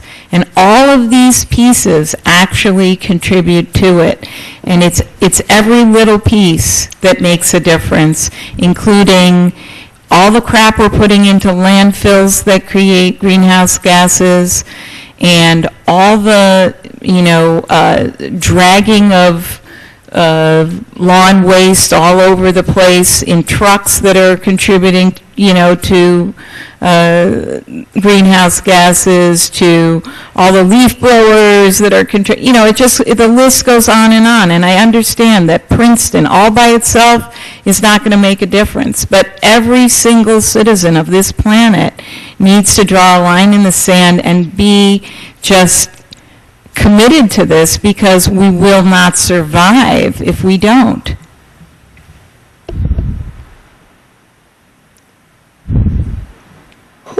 Let me ask you a question about that. If we were to do some sort of program like that, what board or commission would take on the responsibility for providing educational programming that it's going to be hard to do it tonight because we don't already have something in place that we can require, but it seemed like it would be, what was recommended before would be a joint workshop by Human Services and either Sustainable Princeton and or the Environmental Commission and there might be other groups too.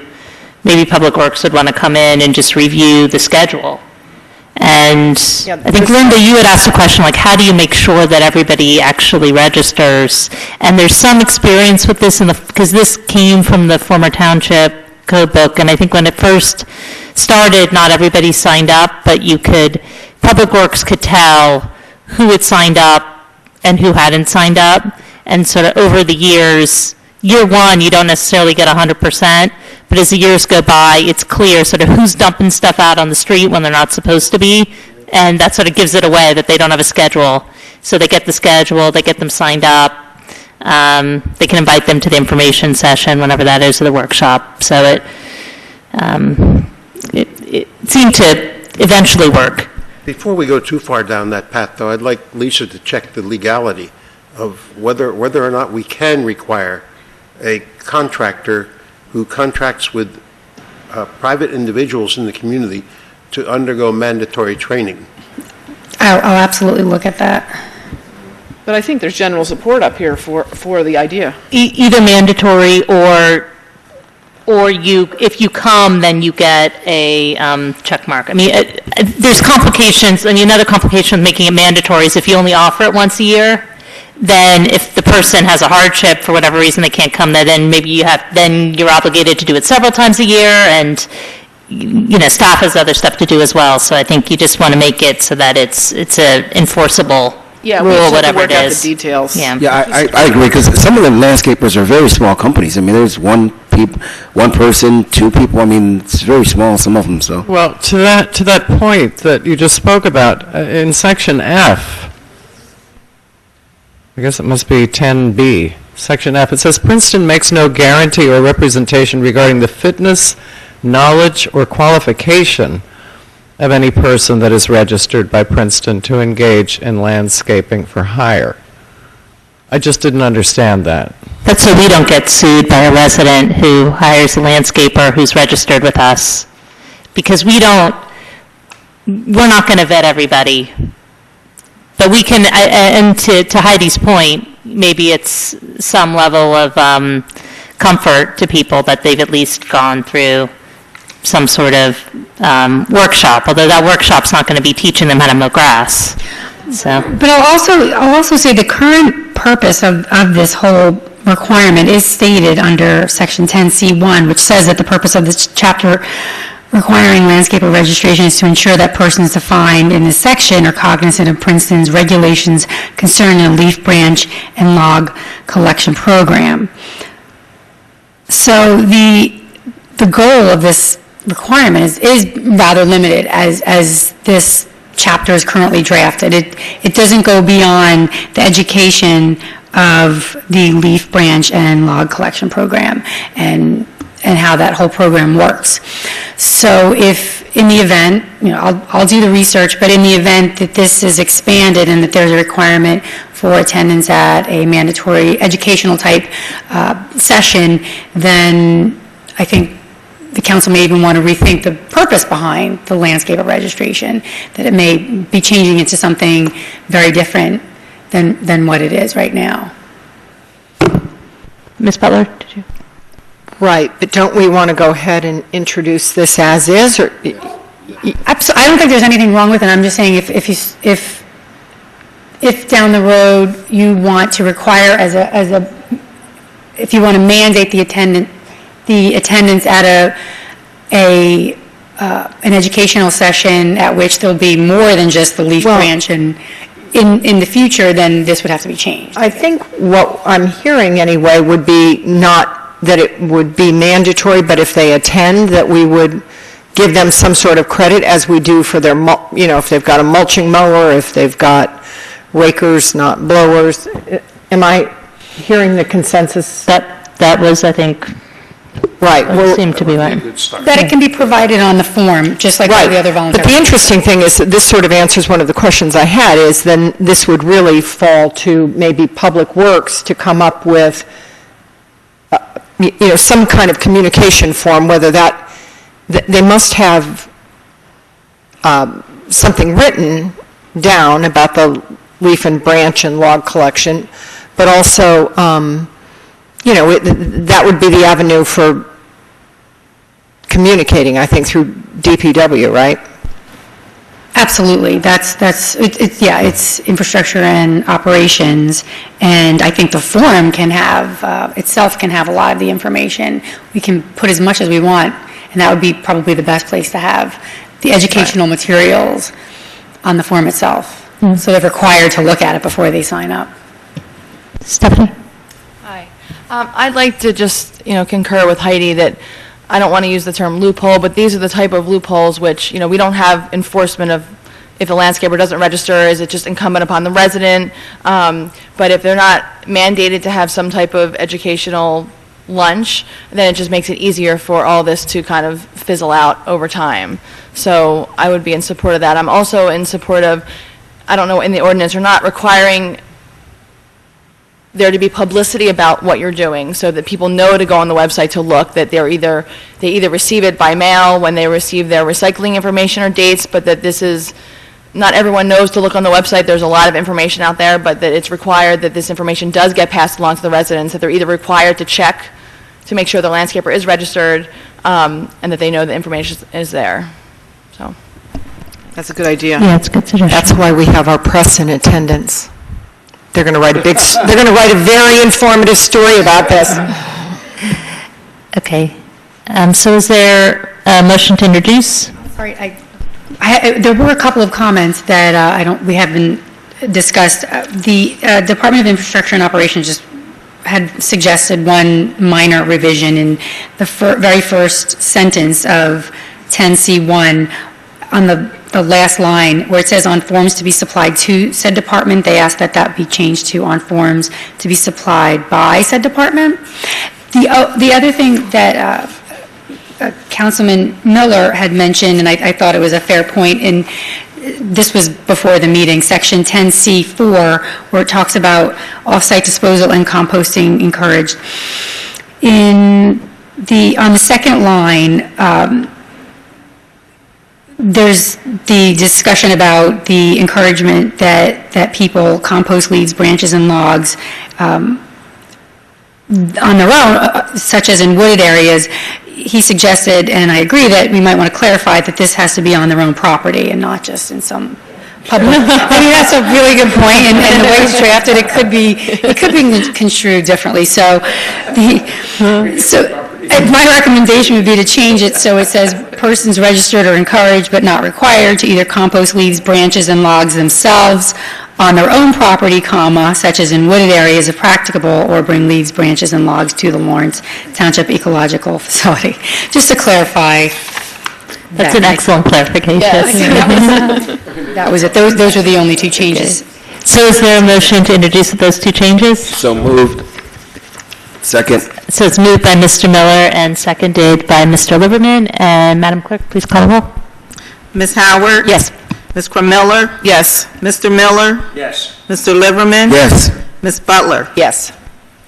Okay, and the public hearing for this ordinance will also be on May 27th. And given we're going to do a hard stop at 9, why don't we skip to the ordinances that we reviewed at our last code review and go through and introduce these, because there's quite a few. I mean, I wonder if we could go till 9:15, because I have a feeling there's not going to be any, none of the other ones have any controversy, except Heather has one complaint.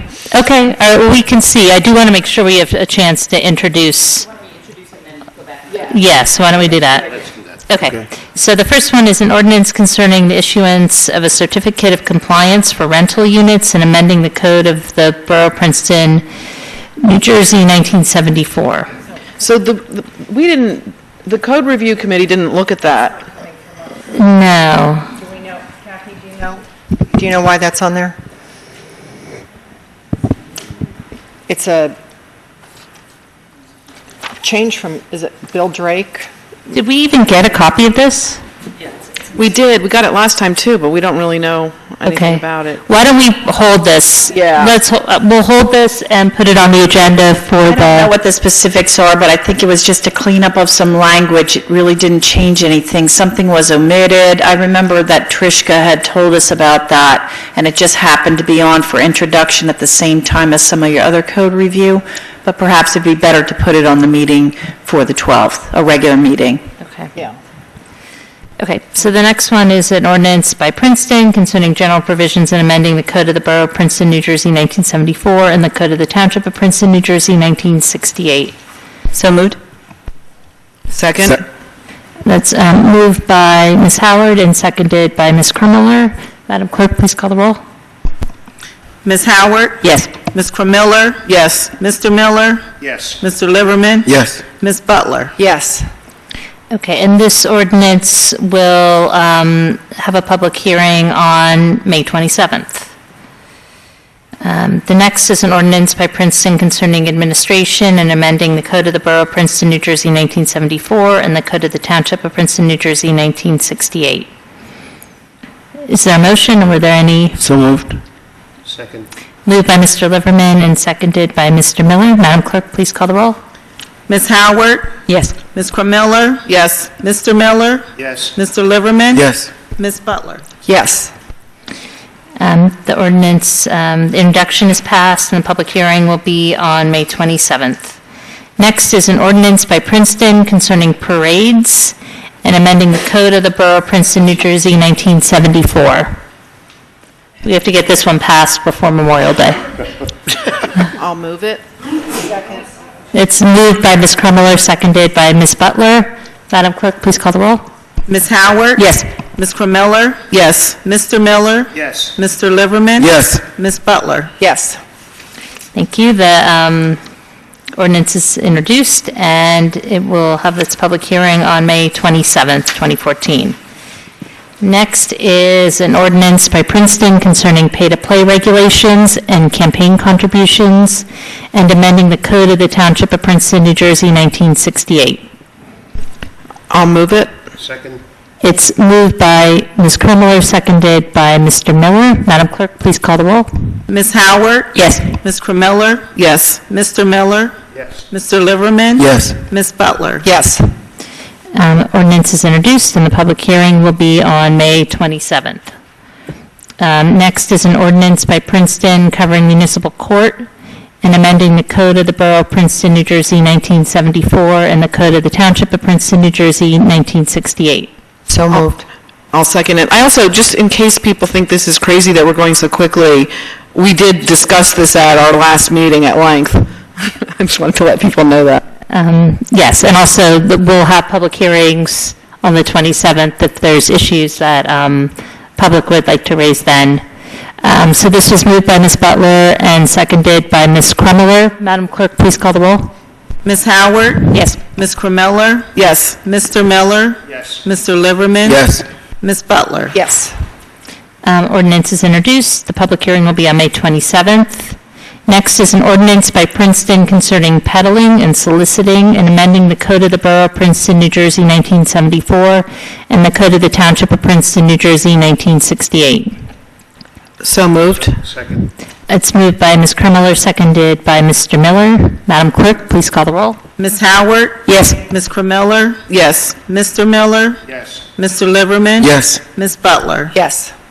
Ordinance is introduced. Public hearing will be on May 27th. And finally, an ordinance by Princeton concerning Corner House and amending the Code of the Borough of Princeton, New Jersey, 1974, and the Code of the Township of Princeton, New Jersey, 1968. So moved? Second. It's moved by Mr. Liverman, seconded by Mr. Miller. Madam Clerk, please call the roll. Ms. Howard? Yes. Ms. Krummeller? Yes. Mr. Miller? Yes. Mr. Liverman? Yes. Ms. Butler? Yes. Okay, the ordinance is introduced, and the public hearing will be on May 27th. And we still have some time, yes. I'm worried about the meeting of May 27th. So hopefully we'll be able to get through all these then. All right, so we'll go back up now to the hotel tax ordinance, an ordinance by Princeton concerning the hotel usage tax and amending the Code of the Borough of Princeton, New Jersey, 1974. And I just want to assure everyone that we're charging the highest possible tax. Which is only 3%. And other than that, there's very little change from the borough. Right. Because that's an issue under state law, right? Right. And the highest percentage was being charged beforehand, or no? Yep. So there's no Yeah. change then? No, and it's really pretty limited by state statute. So It is. if there aren't any questions, I'll just move it. I'll second.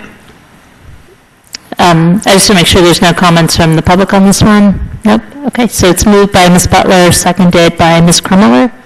Madam Clerk, please call the roll. Ms. Howard? Yes. Ms. Krummeller? Yes. Mr. Miller? Yes. Mr. Liverman? Yes. Ms. Butler? Yes.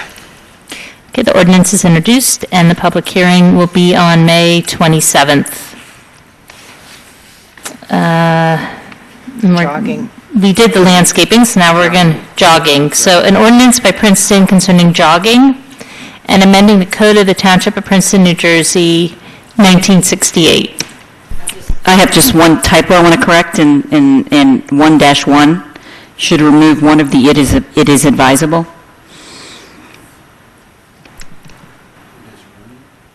I would remove the second it is advisable. It is advisable for the purposes of public health, safety, and welfare to regulate jogging within Princeton. So remove the that after the first advisable and remove the second it is advisable. Advisable. Okay, and... I guess I'm still not convinced necessarily that we need to have a jogging statute. But Do you know why? but I don't know. I was able to do some research today, Lisa, and couldn't find many other municipalities that had them. But maybe I wasn't very effective in my research. We didn't have occasion to look. So this was in the township, but not the borough before. And that's primarily why we didn't. It is more of just extending something that was applicable. But that doesn't mean that it's not something that we... No, I mean, look, I think there's no harm in promoting safety and physical activity. No, It just, there are many things that we could be protecting people from that we don't. So I just wondered. There's basically just one rule in here which says that if you're jogging when it's dark outside, you have to have some sort of reflective material on you. And I think that came about because of near accidents, and there may even been a couple of actually hits, if I'm not mistaken, in the township due to people jogging. A lot of times, at that time in the borough, they had a lot of sidewalks, so people could run up and down the sidewalks. In the township, there weren't. And especially in the fall, when their leaves were on the street, people would go around and so forth, and made it a danger. So I think that this was to try to protect the citizens. I understand what you're saying. Do we need it? But I think that was the intent. When the appropriate time comes, perhaps we can also do something similar, a mirror provision for bike riders at night as well, requiring some sort of reflective material. There may be something on the books for bike riders by virtue of state law. I don't know for sure. I have, for some reason, I believe that, and it's something that I can look into and just let you guys know whether or not there's a necessity for it, or if it's something that's already covered by state law. I was going to make the suggestion that we go ahead and introduce it, and maybe we could also check with the police. Maybe we can figure out what the history from the township is if nobody All I have knows, is if we don't have to. when it was from 1984, because I know that's when the ordinance was adopted. That's probably about the time reflective clothing was invented. Well, we might also want to put a caveat in here about in areas where there's no street lighting, because that's one of the big differences, I think. I mean, if you're running down Nassau Street, then it's pretty well lit, even But at if you're night. wearing black, you still can't see. Right. That's not. I think the only exception really is if you're running, it doesn't say sidewalk, so I think the idea would be that if you're on the sidewalk, then you're okay. But if you're in the... Oh, I see, It okay. says alley or shoulder, highway, street, that's pretty much anywhere where, any place where a car see. could theoretically drive. Okay. Yes. Just a question. Is there any ordinance or provision in any of this, whether in municipal or state, about a non-jogging pedestrians right-of-way? I mean, I walk up and down Witherspoon Street. Yes. I can pretty quickly get out of the way of a pretty maniacal jogger who doesn't even know. But I've seen a woman with a baby carriage literally pushed almost into a ditch to escape. Well, it's mostly university students, sometimes high school track and field people, but even individual are there any sort of regulations about extending the right-of-way to the non-jogging pedestrian in your path? I think so. I think there are provisions under the state law that provide that drivers must yield to pedestrians, and also that require pedestrians to be on a certain side of the road. So I think she's talking about joggers who threaten, Pedestrians often. who by their persons threaten people. But I have a feeling that would be under assault or something. Police, yeah, aggravated assault. I mean, that's battery or whatever. That's when you go to jail. Yeah, I don't think there's anything under state law on that, but I think, there may be other provisions that you could look to for causing people to have to, I'd like to move end the up in very jogging dangerous ordinance. situations. I'll second. I'm just going to move it. Okay. I'll second. With Heather's change, in the first sentence, that it would say, the council finds that due to the increased popularity of jogging, it is advisable for the purpose of public health, safety, and welfare. To regulate jogging. Moved as amended or corrected. Second. Thanks. Okay, so it's moved by Ms. Butler and seconded by Ms. Howard. Madam Clerk, please call the roll. Ms. Howard? Yes. Ms. Crameller? Yes. Mr. Miller? Yes. Mr. Liverman? Yes. Ms. Butler? Yes. Okay, the ordinance is successfully introduced, and the public hearing will be on May 27th. The next ordinance is an ordinance by Princeton concerning the Princeton Public Library and amending the Code of the Borough of Princeton, New Jersey, 1974, and the Code of the Township of Princeton, New Jersey, 1968. Were there any major changes on this one we should be aware of? The only difference in the township didn't have the penalties, and the boroughs did, and we figured out that it was because the borough was the banker to the library, and that the penalties are necessary by ordinance, or else they can't go to the courts if ever needed. That's good. That's exactly what I was going to ask. And I was just confused, and perhaps this is just old language, but the failure to return property says that you get something by mail telling you haven't, like, it looks like it requires an overdue notice by mail, which doesn't seem very practical. Yeah, we didn't catch that. Yeah, I mean, I get them by email all the time, yeah. I should just put in or email on there. I think it's by appropriate method or something. There's got to be a way to generalize it. That must just be an old,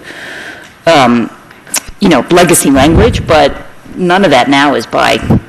Has the library reviewed this? We sent a copy to them. We